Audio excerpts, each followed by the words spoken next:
Assalamualaikum warahmatullahi wabarakatuh. Alhamdulillah wassalatu wassalamu ala Rasulillah wa ala alihi wa sahbihi wa mawalah, amma ba'. Siswa sekalian yang berbahagia, alhamdulillah kita bertemu kembali dalam pembelajaran online mata pelajaran fikih kelas 8 semester genap tahun 2021. Bagaimana keadaan kalian? Sehat? Alhamdulillah kalau kita semuanya sehat. Baik, sebelum kita melanjutkan materi kita pada hari ini, jangan lupa kalian mengisi daftar hadir yang sudah disediakan. Kita awali, kita buka dulu pertemuan ini. Mudah-mudahan berkah, ilmu kita bermanfaat di dunia dan lebih-lebih nanti di akhirat. Baik, kita awali dengan membaca basmalah. Bismillahirrahmanirrahim. Siswa sekalian yang berbahagia, pada pertemuan kali ini kita berbicara tentang wajib haji. Pada pertemuan yang lalu kita berbicara tentang rukun haji. Hari ini kita berbicara tentang wajib haji. Apa itu wajib haji? Wajib haji adalah segala sesuatu yang perlu dikerjakan. Tetapi mengenai sah dan tidaknya haji, seseorang tidak tergantung kepadanya. Nah, jadi yang dimaksud dengan wajib haji adalah segala sesuatu yang perlu dikerjakan. Tetapi mengenai sah dan tidaknya haji, seseorang tidak tergantung kepadanya. Wajib haji boleh diwakilkan kepada orang lain untuk mengerjakannya. Nah, jadi wajib haji ini boleh saja orang mengerjakan. Kita beri amanah atau kita upah untuk mengerjakannya. Tetapi kalau rukun tidak boleh. Rukun harus dikerjakan oleh orang yang melaksanakan haji. Bagaimanapun caranya, apakah dia sakit itu digendong, didorong atau dipikul, itu tergantung kondisi orangnya, sakitnya seperti apa. Kalau wajib haji, kalaunya sakit tidak mampu, boleh saja diwakilkan kepada orang lain untuk mengerjakannya. Nah, dan apabila wajib haji tertinggal atau terlupakan mengerjakannya, boleh diganti dengan dam atau denda. Nah, jadi wajib haji ini kalau tertinggal jamaah mengerjakannya boleh diganti. Diganti dengan dam atau denda. Nah, seberapa damnya atau dendanya itu ada perhitungannya. Kemudian adapun wajib haji tersebut adalah yang pertama, wajib haji itu ihram dari miqat. Nah, yaitu batas waktu dan tempat untuk memulai pakaian ihram yang ditentukan. Jadi ihram dari miqat itu adalah batas waktu dan tempat untuk memulai memakai kain ihram yang ditentukan. Nah, miqat dibagi menjadi dua. Nah, miqat makani dan miqat zamani. Miqat makani itu adalah tempat, miqat zamani adalah waktu. Nah, miqat zamani adalah batas waktu pemakaian kain ihram, yaitu mulai tanggal 1 Syawal sampai tanggal 10 Zulhijjah. Ini batas pemakaian ihramnya. Sebelum itu tidak boleh, sesudahnya juga tidak boleh. Jadi batasnya mulai tanggal 1 Syawal sampai 10 Zulhijjah itu harus dilepas. Nah, sedang miqat makani adalah batas tempat untuk memulai memakai kain ihram, baik haji maupun umrah. Nah, jadi miqat makani adalah batas tempat di mana kita boleh memulainya dengan disertai niat ya itu ada tempat-tempatnya. Nah, miqat makani ini berbeda tempatnya, tidak sama, tergantung ya dari mana jamaah haji atau umrah memasuki kota Mekah. Nah, jadi ya tidak sama. Jadi mana kita memulai miqat makaninya? Ya, tidak sama. Dari Indonesia di mana? Orang yang dari Mekah di mana? Orang yang dari Iran di mana? Itu ada batas-batasnya atau tempat-tempat ya untuk memulai niat daripada ya pelaksanaan haji dan umrah tadi dengan ihram miqat tadi. Nah, adapun yang dimaksud miqat makani tersebut adalah yang pertama ya orang yang berasal dari Mekah atau kota Mekah. Nah, bagi penduduk asli Mekah ketika mereka keluar dari rumah ya untuk melaksanakan ibadah haji atau ibadah umrah, mereka sudah memakai ihram dengan disertai niat untuk berhaji atau berihram untuk berhaji dan berumrah. Nah, itu bagi penduduk Mekah. Nah ya, kemudian yang kedua, untuk penduduk yang berasal dari Zulaifah atau Bir Ali ya, yaitu miqat jamaah haji yang datang dari Madinah dan negeri-negeri yang sejajar dengan Madinah. Nah, jadi ya orang yang dari Madinah mau berhaji, mau berumrah, itu miqatnya di Zulaifah atau Bir Ali. Nah, di mana itu Zulaifah atau Bir Ali? Itu di tengah-tengah antara kota Madinah dan kota Mekah. Di situ ada namanya kota ya, yaitu Bir Ali ya, dan tujuan Zulaifah. Di sana memakai ihram ya dengan disertai niat. Ya. Niatnya apakah niat berhaji atau niat berumrah? Ya itu. Kemudian yang ketiga, orang yang berasal dari kota Zulfah, yaitu miqatnya bagi orang yang datang dari Syam, ya dari kota Syam, Mesir, Maghribi, dan negeri yang sejajar dengannya. Jadi orang yang mengambil miqat dari kota Syam, Mesir, Maghribi, dan negeri sejajar lainnya itu di Zulfah, ya satu kota Zulfah, ya itu. Kemudian yang keempat, Yalamlam. Nah, Yalamlam ini adalah satu kota, ya, itu orang yang miqatnya datang dari negeri Yaman, India, dan Indonesia. Nah, jadi kalau jamaah haji Indonesia yang biasanya mereka mengambil haji tamattu, itu ya mereka kalau sudah mepet waktunya, mereka mengambil miqatnya itu di Yalamlam. Ya, di Yalamlam ya, karena mereka langsung masuki kota Mekah. Tetapi kalau mereka yang dari Indonesia ya, sebelum dia berhaji dulu atau sebelum dia memasuki kota Mekah untuk melaksanakan ya umrah wajib, ya apakah dia mengambil haji tamattu, maka dia mengambil miqatnya di kota Bir Ali. Ya, ini biasanya orang-orang yang awal atau kloter yang gelombang pertama. Jadi yang gelombang pertama itu biasanya mereka ke Madinah dulu, ya sekian hari di Madinah baru ke Mekah.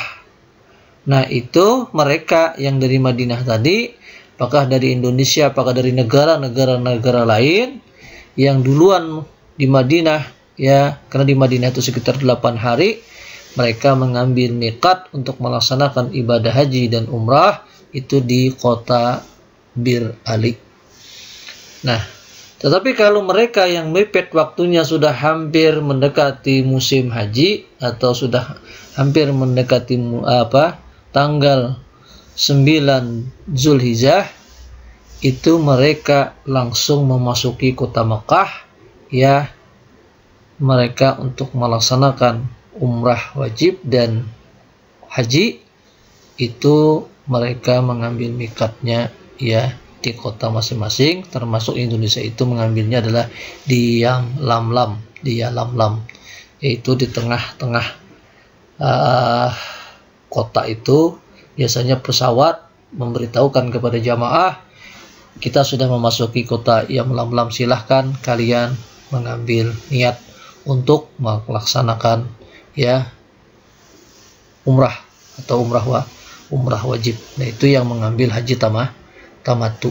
Nah, karena haji itu ada 3, ada haji tamattu, ada haji qiran, ada haji, ya, haji ifrad. Nah, haji tamattu adalah mendahulukan umrah baru berhaji, sedangkan haji ifrad adalah mendahulukan haji baru berumrah. Sedangkan haji qiran itu kedua-duanya waktunya sama. Biasanya haji qiran itu dilakukan oleh petugas-petugas, ya, baik petugas kesehatan, petugas makanan, petugas dan lain-lain sebagainya, yaitu. Kemudian yang kelima, ya, yang datang dari Qarnul Manazil, yaitu mengambil miqatnya, ya, orang-orang tersebut yang datang dari negeri Najd. Nah, dari Najd itu mengambil mikatnya di Qarnul Manazil. Kemudian yang keenam, Jartul Iqrin. Nah, Jartul Iqrin ini orang yang mengambil mikat datang, ya, orang yang datang dari negeri Irak dan negeri yang sejajar dengan Irak. Nah, itu mengambil mikatnya di Jartul Iqrin. Kemudian yang ketujuh, adapun mereka yang berada di kota-kota antara Mekah, ya, dan Madinah, mikat mereka dari kota mereka masing-masing. Nah, jadi orang yang di kota antara kota Mekah dan kota Madinah itu banyak kota-kota di sana, ya. Mereka mengambil mikatnya di kotanya masing-masing kalau mau melaksanakan ibadah umrah dan ibadah haji. Nah, itu. Baik, kita lanjutkan.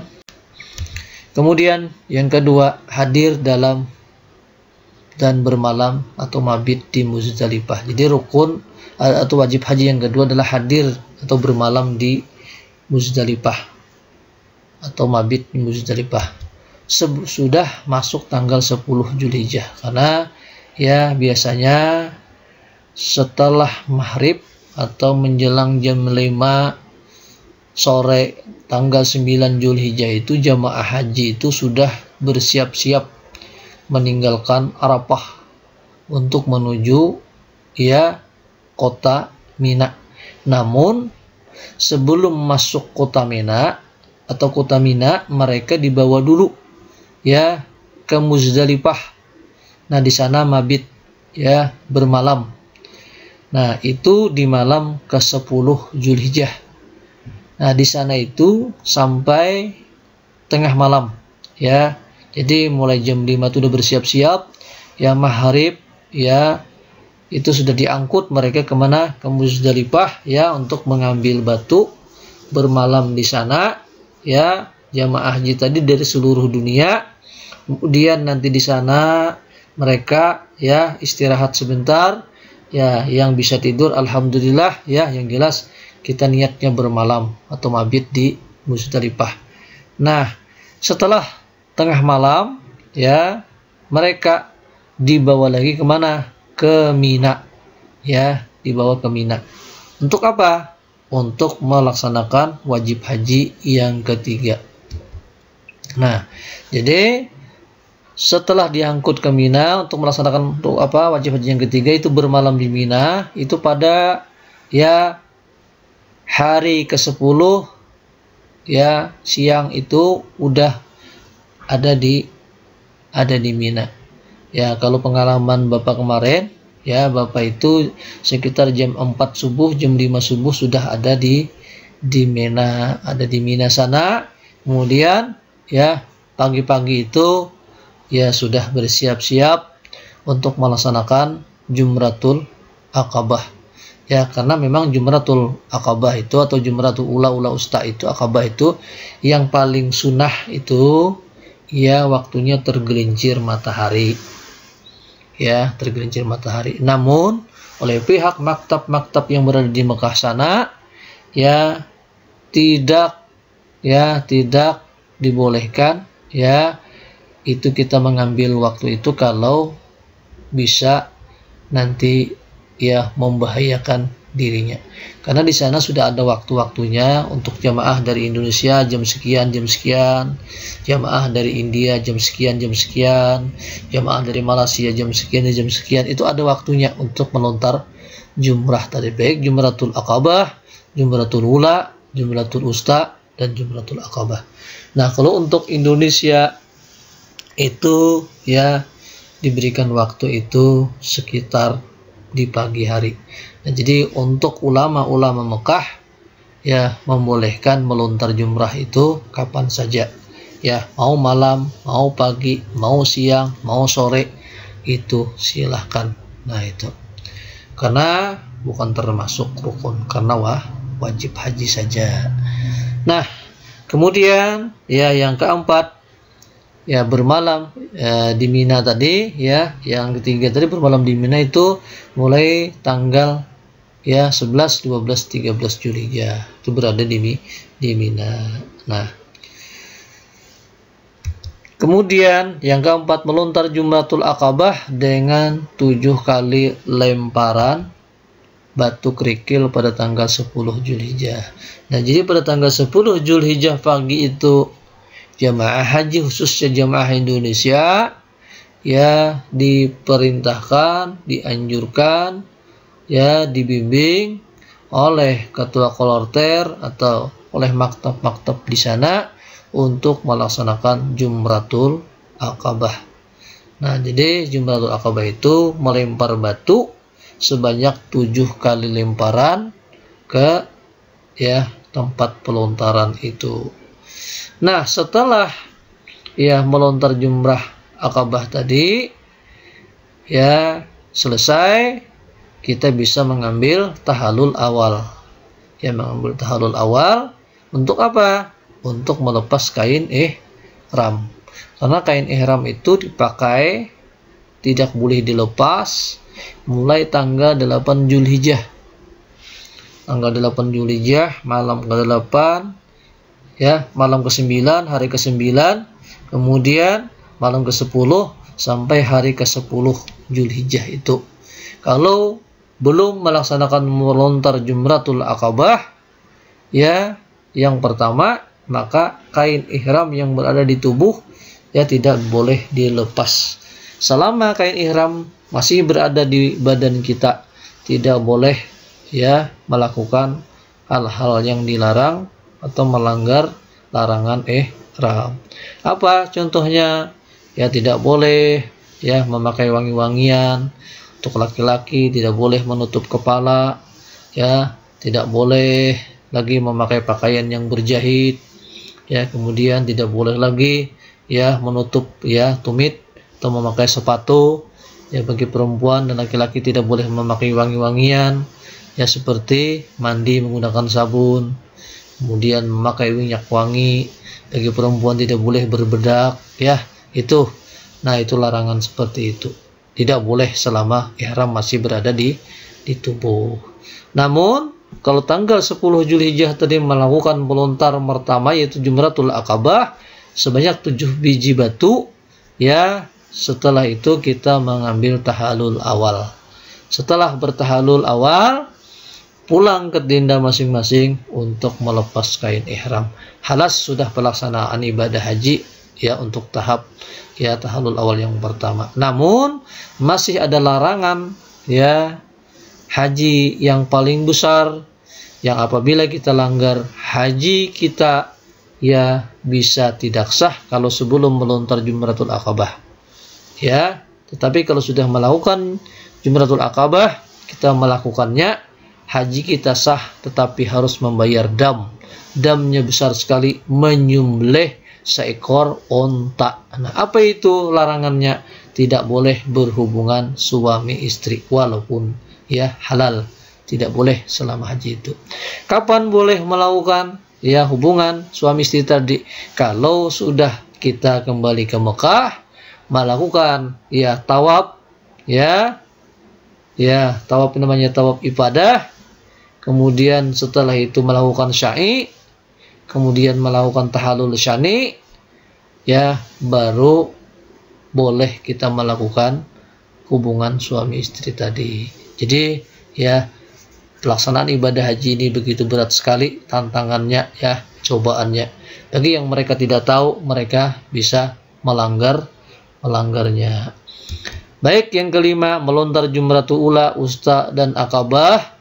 Ini dilakukan pada tanggal 11, 12 Zulhijjah, 12, 13 Zulhijjah, yaitu hari tasyrik, dengan ya 7 kali lemparan batu kerikil tiap-tiap tempat. Nah, ya tempat pelontar waktunya setelah tergelincir matahari yang paling abdal, namun boleh diambil waktu-waktu yang lain karena tidak semua jemaah haji mengambil waktu itu.